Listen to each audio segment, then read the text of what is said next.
फिर दोस्तों, खुदावंद यीशु मसीह में आपकी और आपके खानदान की सलामती हो।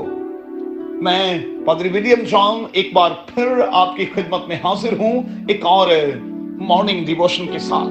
मेरे साथ देखें याकूब का आम खत, उसका 4वां बाब और उसकी 7वीं आयत। और सुबह के लिए हमारा मजमून होगा किक सेटन आउट।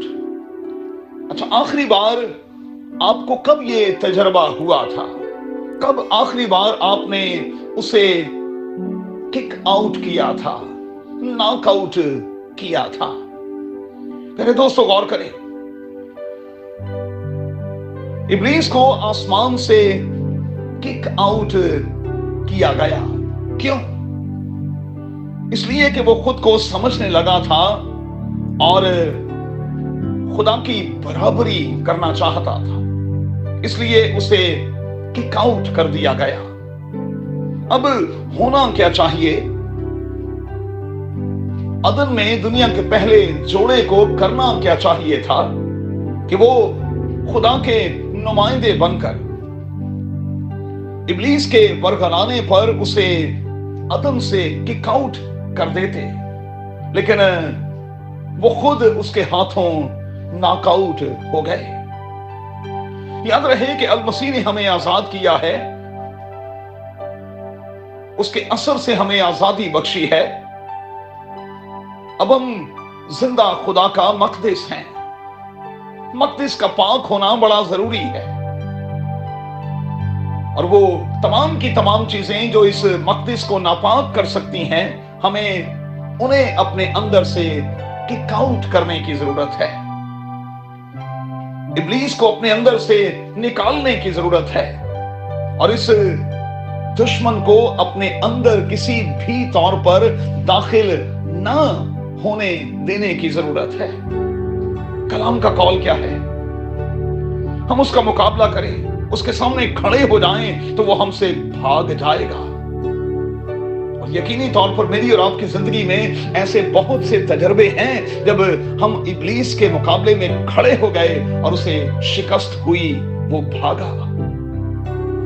मेरे दोस्तों, इब्लीस को अपनी जिंदगी से, अपने घर से, अपने वर्क प्लेस से किक आउट करें, इससे पहले कि वो बहुत बड़ा नुकसान पहुंचा जाए।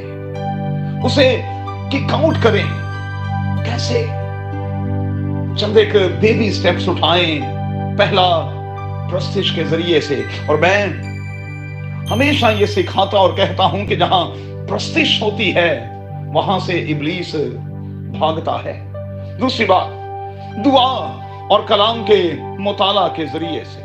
तीसरा, घर के इर्द गिर्द, अपनी चीजों के इर्द गिर्द और अपने इर्द गिर्द बाड़ लगाने से। ये वो छोटे छोटे से स्टेप्स हैं जिनको इस्तेमाल में लाकर हम इब्लीस के हर वार से बच सकते हैं। अब मत्ती की अंजील के 6 बाब की 24वीं आयत में जब हम खुदावंद यीशु मसीह के साथ चलते हैं तो फिर याद रखना है कि हम एक ही वक्त में 2 मालिकों के साथ नहीं चल सकते, 2 की खिदमत नहीं कर सकते।